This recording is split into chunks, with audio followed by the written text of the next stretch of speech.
Hey, what's up, everybody? So today I want to talk about Gibson quality control and how it has changed, just guitar quality control in general. A little background, I work in a guitar factory in final assembly. I see this stuff every day. I know what goes on in the mind of guitar factories. I've watched every video on YouTube of every guitar factory tour I can find. I read about the stuff. I'm obsessed with efficiency and perfectionism and stuff. So I know a lot about it. I don't know everything, but I know a lot kind of deal. And I've also owned a few Gibsons and played quite a few. So I feel like I am qualified to talk about this, at least a little bit. So first things first, for quite a while there, Gibson was putting out a lot of crap, a lot of structural issues, a lot of playability issues, and a whole lot of attention to detail issues. And people got fed up with it, and it became this cool, awesome thing where we have social media, so people were making videos about it, people were making blog posts, social media posts, and it just became common knowledge through that, through the community sharing its experiences and opinions, that they were slacking, dude, and they needed to step it up. And they ended up getting rid of their old CEO and got a new one, and he's promised to make a lot of changes for the better. And in my opinion, he has. And I want to show you a sample, at least, of how that has been. So this is a 2018 Gibson Les Paul Studio Faded. This is a 2019 Gibson Les Paul Standard 50s, and this is an early 2019 Gibson Thunderbird bass. And I want to make the distinction. The first part of 2019 was basically still the 2018s. They were making them the same way. They had the same model lineups and everything. I think they had a couple new changes, but not much, if that. I might be wrong about that. But a few months in, they made they came out with the new lineup. They switched from having just all these different models to having the original series and the modern, and just doing that, they were giving people what they wanted. A lot of people just wanted a 50 style Les Paul with none of the bullshit, none of the push-pull pots, none of the weight relieving, none of that. That's what this is. The body is one piece of mahogany, no weight relieving, hand-wired pots. They're Gibson branded, but I think they're made by CTS. I could be wrong about that. Orange drop caps, 12-inch radius. It's just a basic Les Paul, and it rocks, dude. This thing rocks. So that's pretty much what they did. And apparently they didn't used to have inspections after each station. So after after the mill in the factory I work at, they inspect. Then it goes to bind and sand, where they bind the body and they sand everything, and then it gets inspected, and then there's also the neck happening at the same time. Then it gets inspected, then it goes to finish, gets inspected, the final assembly inspected, and then there's a final inspection after that.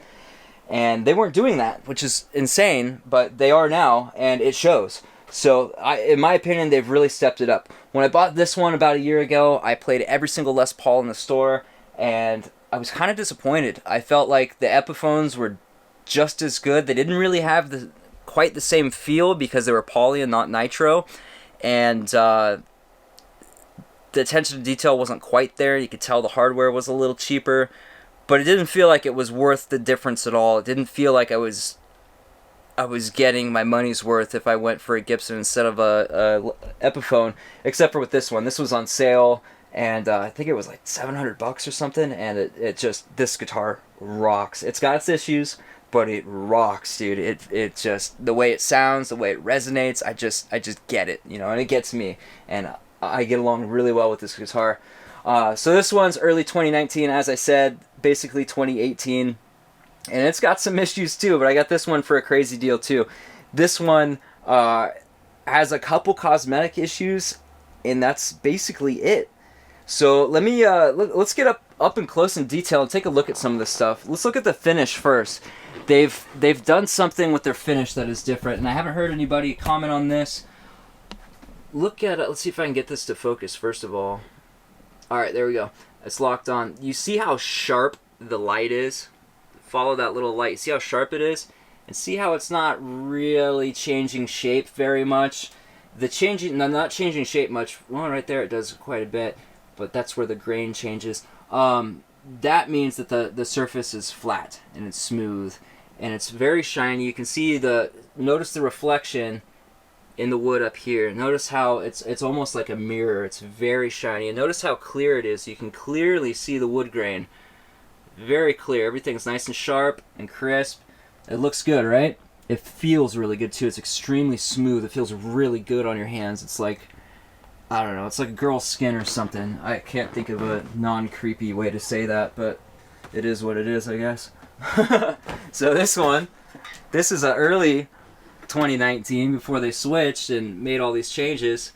Look at the shape. Look at how much it changes. It's just constantly changing shape. It's not level. And look over here. This is a good example of orange peel. And all these, most of these scratches, not the pits, not where you can see it going in, but the scratches are for me, but the pits are not.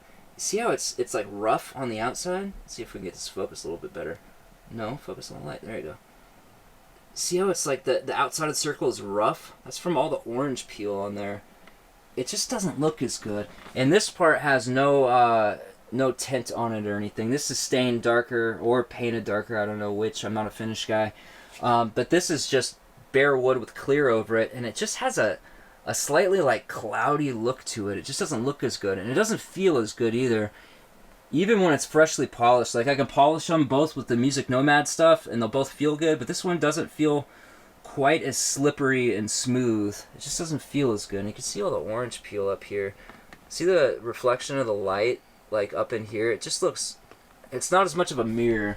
So they've really stepped up the finish. The finish looks and feels a million times better. It looks very high end. Next thing I want to point out is the nuts. Look at this nut. See how like square it is? And I filed this down quite a bit to make it a little more comfortable because it was cutting into my hand. Now look at this one. Look at how nice and round that is. You're focusing on the wrong thing, dude. This camera's going crazy. It's rounded. Like, this nut looks... Dude, this camera is going nuts, dude. There we go. The nut is really nice. And the depth of all the slots is perfect. It's really well cut nut. And it doesn't cut your hand when you play. Like, normally if I slide up, it'll, like, cut into my hand. It doesn't do that on this one. It feels really nice. And it was the same thing on this one. I had to round this over quite a bit to make it comfortable. And the material feels rougher on this than this. And I don't know if they just sanded this down and polished this up a bit, or if it's a different material, but this doesn't...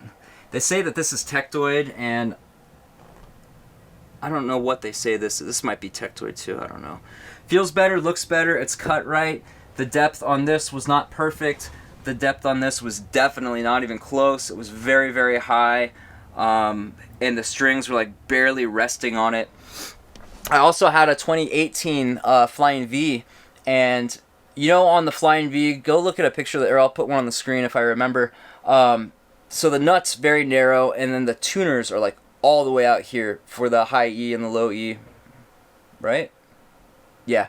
So the low E, when you would jam on it and just hit the low E really hard, it would pop out of the nut, and it damaged the headstock, because the string would like hit the headstock, and it did that a couple times out of the box, brand new, and I had to go put a new nut on it. It was insane. I can't believe it left the factory like that. If it didn't get such a good deal on it, I would have been pissed, dude. But I was like, whatever, I'll just put a new nut on it. What else can I say about quality control? Let's point out the only issues with this one. So the nut's great. The setup was fantastic. The action, the relief, the intonation, all dead on where they should have been. I like my action a little lower, so I lowered it. But it was totally perfectly playable. This thing was slightly used when I got it. I doubt that it was good, and the nut wasn't cut right at all, so the setup wasn't good. The nut is part of a setup. This one was pretty close, except for the nut. It was pretty close, but wasn't nearly as good as this one. So they stepped it up there. The frets are level on all of them. This one does have a neck hump between the second and third fret, so I've got to pull the frets and level the board and refret it. But I got it for $600 and almost brand new. It was very lightly used, instead of $2,300. So I'm totally okay with that.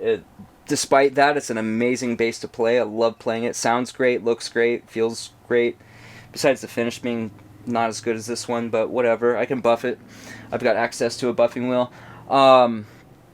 So the other issues with this one, right here, there's just this is like super nitpicking right here, and I'm not, you can't even see it in the camera. Right here, there is just a little bit of stain left on the binding where they didn't scrape it away, and there's just a little patch that you can't even see. It's not even going to come out on camera. It's so light right here, extremely light orbitals, so you can't even make them out.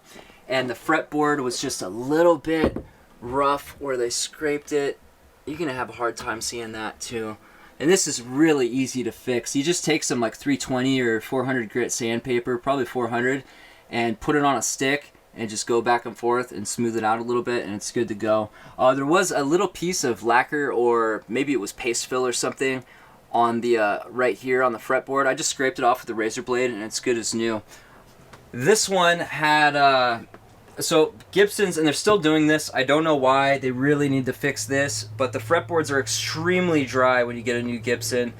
They just don't put anything on them. Where I work, we put boiled. So first they're dried out, you know, over an amount of time and brought to the right moisture, to perfect moisture content, and then we put boiled linseed oil over the fretboard to keep in the humidity and the moisture and to keep out dirt from your hands and stuff. Gibson doesn't do that. They just leave them. And for whatever reason, I don't know if it's because they didn't season this fretboard properly, or if it's because it was so dry from them not doing anything over the board, but this fretboard shrank, and it's smaller than the neck, so there's a little bit of a lip right here, and you can feel it. It's not like huge. I don't even feel it anymore. I've gotten used to it, and I'm not a thumb wrapper anyway. I usually keep my thumb back here, so I don't really feel it that much. But I kind of feel it on the other side. Just, come on, man. Come on. Despite that, I absolutely love this guitar. The finish is extremely thin, and the point of the faded series is they don't spend much time on the finish, so they can sell it for a lot cheaper, and they're thinner, so they use less wood. I don't really have any complaints about the finish. I guess right here they went in a little bit with the sander, and it kind of has a weird little thing going on, but it kind of goes with it. It doesn't, you don't really see it unless you're like acting like an inspector and holding it up to the light and checking every angle and everything. So I'm not really worried about that, but the nut and the shrunken fretboard on this was the biggest deal. So my consensus is that, you know, like I said, when I bought both of these, I played every Les Paul and Guitar Center, probably 10 maybe each time. Disappointed here, impressed here. My conclusion is that they have upped quality control a lot, and I'm super impressed. And I know there's still a lot of Gibson hate out there, and they deserved it, but I gotta say that they've made a huge effort, and it's because people have complained. It's because people saw there was a problem and spoke up. And, you know, in that way, they were part of the solution. And now I have this. So to everybody who ever bitched about Gibson quality, thank you, because I love this guitar. There is no way to get the feeling and the sound that this guitar gives me without it being a Gibson. It just doesn't happen. I've played copies. I've played Epiphones. It just doesn't happen. You got to have the real thing if you want that sound and that feeling. I've got this Ltd Ec1000. This is a bitchin' guitar. It looks a lot like a Les Paul. It's got a similar body shape. We got the same type of bridge. We got a similar headstock. Even got two lip tuners on it. Totally different guitar. Totally different. Even if it had passive pickups. By the way, if you guys want to see me compare this with the Fishman's to a Gibson Les Paul, let me know. I'll make a video on that. So that's all I got to say about that. Yeah, dude, I think they stepped it up quite a bit, and I think that's rad, dude. So, yeah. See you guys later.